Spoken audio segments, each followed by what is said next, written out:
Hey everybody, Alex from SeemsGoodMagic.com here. We're doing an 8-4 Oath of the Gatewatch Battle for Zendikar draft. Okay, Oath of Gideon is the card open. It's not going to be our first pick. I think it's between Blinding Drone and Ondu War Cleric. And I'm tempted to finally just take Ondu War Cleric and get to play the card. Yeah, there's nothing else too crazy good in here. Blinding Drone's good.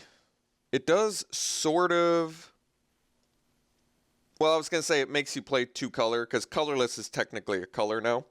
But I guess Ondu War Cleric kind of wants you to... Ondu War Cleric basically makes you play two color too. And that other color is black. So I guess you could technically play Ondu War Cleric in a red-white deck too. Or any, I guess, white anything. But obviously the life gain goes best with that. I still think I want to take the War Cleric over the Blinding Drone. But yeah, let's just do it. I want to play this card. I know it's good. There's nothing else too crazy good in here anyway. No black card, actually, which is worrisome, but alright.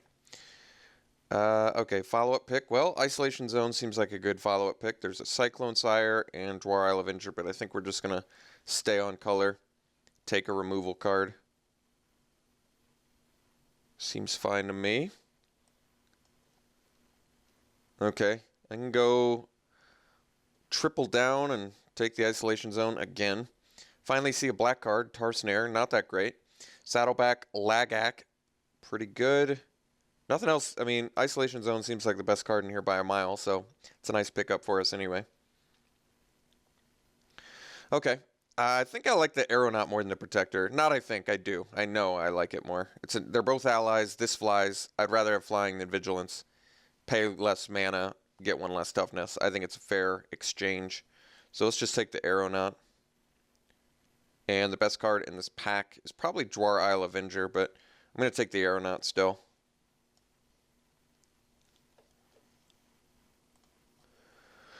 So I guess if black doesn't pan out, typically red pairs pretty well with like a little white ally strategy. I mean, otherwise, what do? I could do green-white beats. You've got some green allies. So I've still got some directions to go. Soothsayer, though, that's the card we're looking for. That is a powerhouse black-white card. Very good ally. That's certainly worth picking over Sidemaster and Sky Climber. So let's take it. Hope the black pans out. Although, admittedly, we haven't seen much black, but Soothsayer's a great one. Here we go. Chain Mage. All right. We're on the plan. I'm going to take the Chain Mage over the Tar Snare only because Chain Mage is just like such a great card for this strategy. So we are trying black-white again here.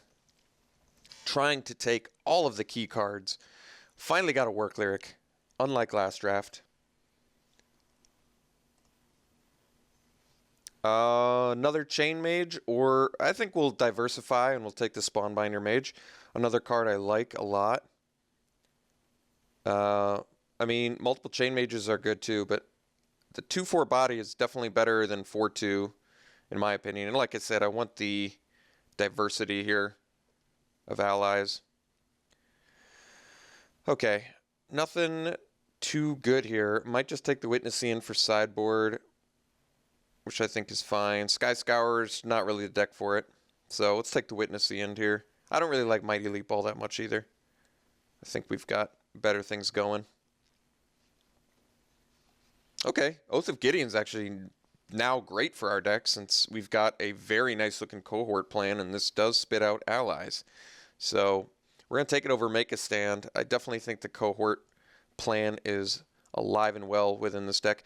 Table Dwar Isle Avenger. That's surprising. We did only pick up 2 black cards, but both of these black cards are like key cards for this strategy. Otherwise, I can take another Witnessing for sideboard. I mean, I could legitimately see sideboarding into these against the right deck. I'm not going to splash a Dwar Isle Avenger. I'm going to take the second Witnessing, and we're going to cut black too. All right, got the Tar Snare back. I'll take it, and I'll play it.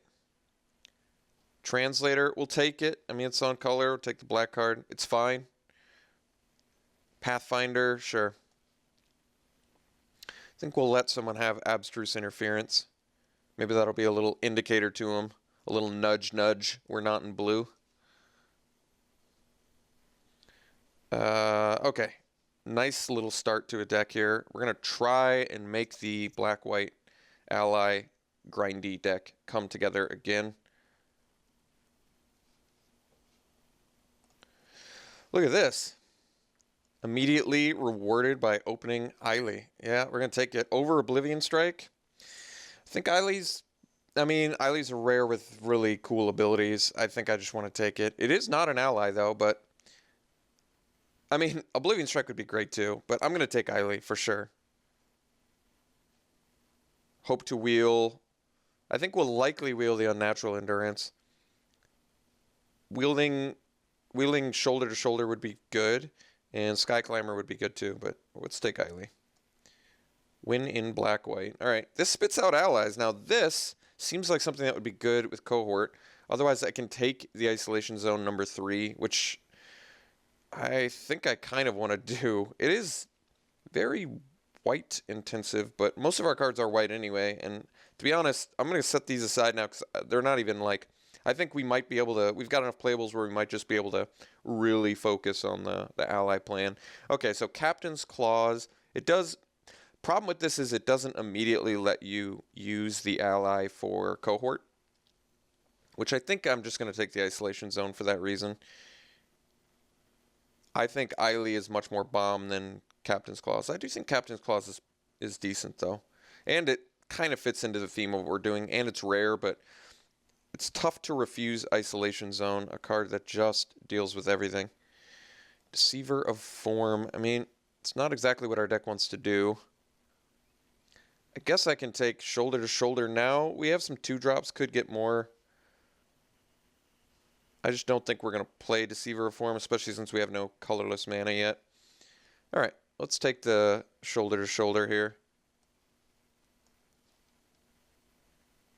Okay, Chain Mage, Raptor, Step Glider, Meandering River, Sifter of Skulls is actually pretty decent too.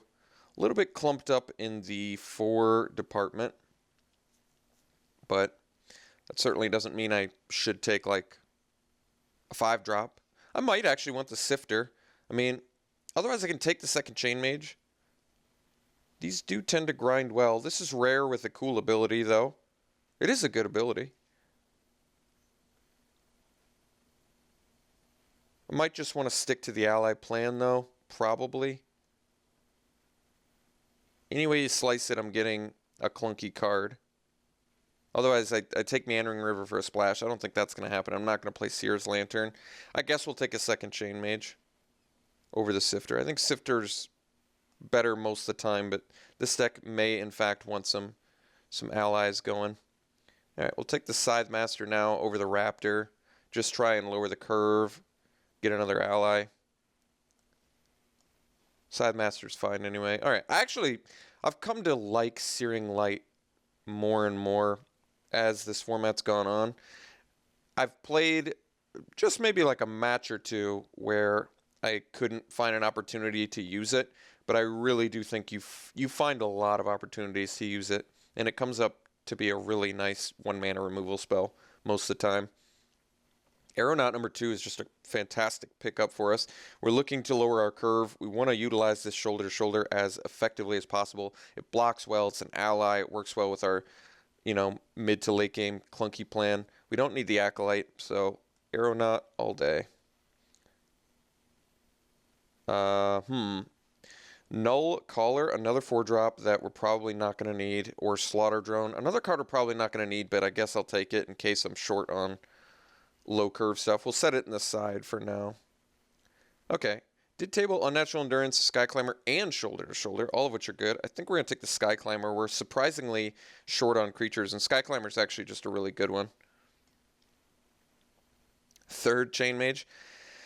Got a lot of Chain Mages. I'll still take it. At this point, I don't think we're going to need 3 Chain Mages, but we'll take it anyway. Definitely gunked up at 4, but we don't need to run 3 Chain Mages, so it's not a big deal. We're going to cut the black card here. So the good news is this deck is going to come together, and it's already... I think it's shaping up to be better than our last one, right? Because we still have Eiley, and we still got a Soothsayer. Our removal spells are great. Our removal spells turned out to be pretty good in the last deck too, though. We didn't have any isolation zones, but we had like Grasp of Darkness, and I guess Demon's Grasp is also worse than Isolation Zone. All right, take the Meandering River now, if it's going to be gifted to us. There might be a blue card we splash.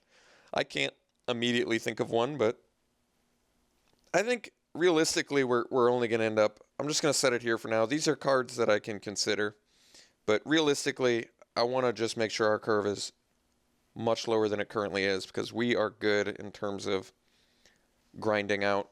We've got the grind plan in full effect, but in order for the grind plan to work, you must have a good early game plan, which we don't have enough of yet.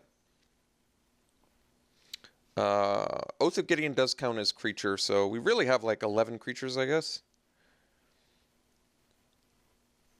Chain Mage could still make it. I just think we're going to be able to find 5 playables. I could run a 17 land deck, but we have Soothsayer. If I could get another way to draw cards, I'd like it more. Oblivion Sower, what do you do? Aren't you nuts? Exiles the top 4 cards of his or her library, put in a number of land cards. 6 mana 5/8 also is very good. Is there anything else that's even... Unified Front would be the only other card, and considering we have Meandering River as the only way to get Converge going, I'm going to see if Oblivion Sower is worth anything either. I doubt it is, even though it's mythic. We'll find out. Oh, never mind. Spoke too soon. It's worth 5 tickets, and it's a card we're going to play. Thankfully, we're not passing up on anything that's like something our deck needs, so okay. Lantern Scout, here we go. It's a rare ally that has a cool ability. Taking it over Demon's Grasp and Tandem Tactics. Not looking back. The fact that we have Eiley Lantern Scout, that is some wicked synergy. Drana's Emissary, beautiful. Huge pickup for us here. Just one of the best cards in this archetype. This deck is very pretty. This is what we call a pretty deck.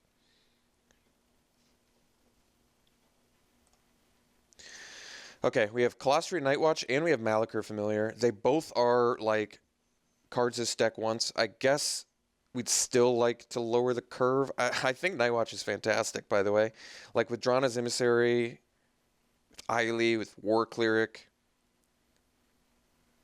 We've got the means to gain the life, but Familiar is cheaper and has Death Touch and flying, and it still gets big.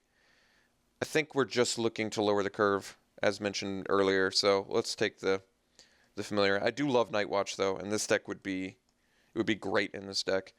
Defiant Bloodlord is cool. Could take it. Otherwise, we can take Stonehaven Medic. It's not an ally, but it does gain life, which is good for, I guess, like what? Offsetting Soothsayer and making Familiar bigger. That's about it. The Bloodlord's cool. I could take the Bloodlord. I think we're likely to play 18 lands anyway.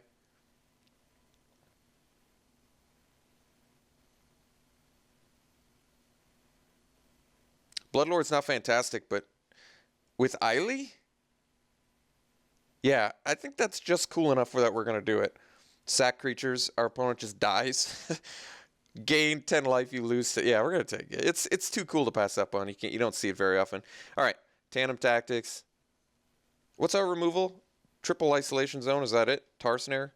Searing Light? 5 removal spells seems fine.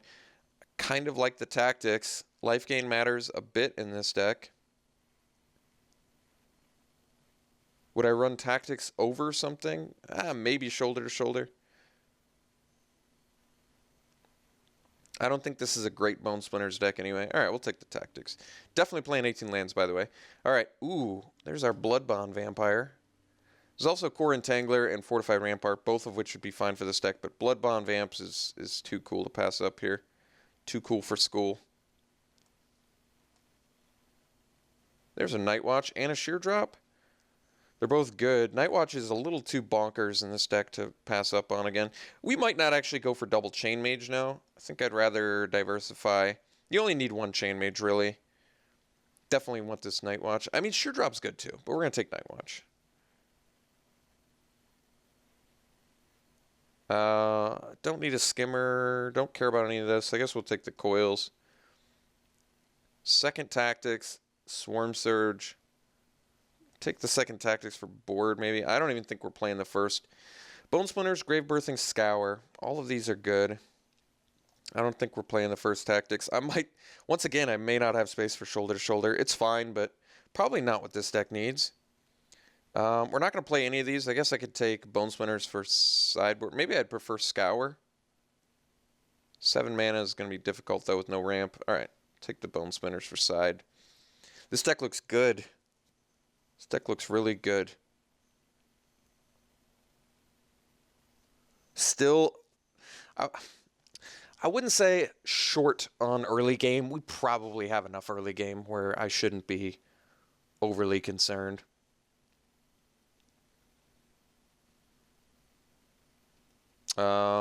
Just in case, I guess someone's got some sort of ingest plan. It's pretty rare. All right, Altar's Reap for sideboard is good plan against the heavy removal deck. I like that. Get us a little card advantage. So the only card advantage this deck managed to pick up was Soothsayer, which is okay. It's probably enough. Dutiful Return is actually a fine sideboard card too against the heavy removal deck. Okay, this deck looks great.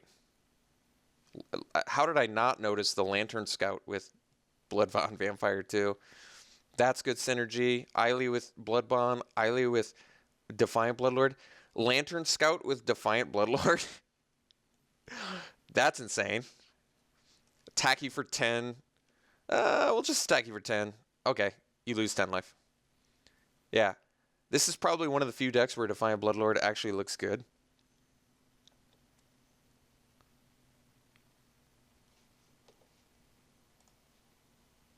Well, it looks like the deck is built. Yeah, I got to rate this deck pretty high, too. We've got some really cool looking stuff going on here. Really cool looking stuff, definitely. Good removal. Great creatures. I'm going to rate this deck high. This deck is definitely in a high grade in my book. So we are color intensive. That's going to take a little bit of points away. And we're not clunky, but I would have liked... I actually would have taken another Searing Light just to give us a little bit more early game action. This is definitely an 18 land deck. If I don't hit curve, this deck can just fall behind hard. So I don't know how to do my mana for this deck. I probably want to do 10-8 again, like last time. It's more important that we hit a turn 4 Isolation Zone than hitting a turn 4 Bloodbond Vampire. Yeah, and that's a true statement, definitely. Okay. So we're going to do 10-8. Even though we need double black, we don't need double black until turn 7, or even if Bloodbond is played up here when we need an engine before Bloodbond matters anyway. Yeah, we're going to do 10-8 split. I like that. Hey, they agree. Well, perfect then. Yeah. This deck is very strong. I'm going to rate it pretty high. We're going to give it a... I'm going to give this deck like an 8.5 out of 10, which is probably one of the highest grades I've given any deck in any of the draft decks I've had in this format. This deck is tremendously powerful looking. Just a super synergistic ally plan. Powerhouse rares like Eiley and Lantern Scout. Rewards for life gain like Bloodbond Vamp. Nightwatch, Defiant Bloodlord, just random mythic 6-drop that's a 5/8 that does sick things. Yeah, this deck's like straight up an 8.5 out of 10. The only reason I'm taking a point off is could have used a little bit more early game, like another War Cleric, another Searing Light, just because we could get gunked up if we're up against the hyper aggro. But yeah. Regardless of that, this deck is still super strong. 8.5 out of 10, probably my strongest draft deck in the new format to date. So looking forward to jamming this in an 8-4. Hopefully we'll do well. We'll see you round 1.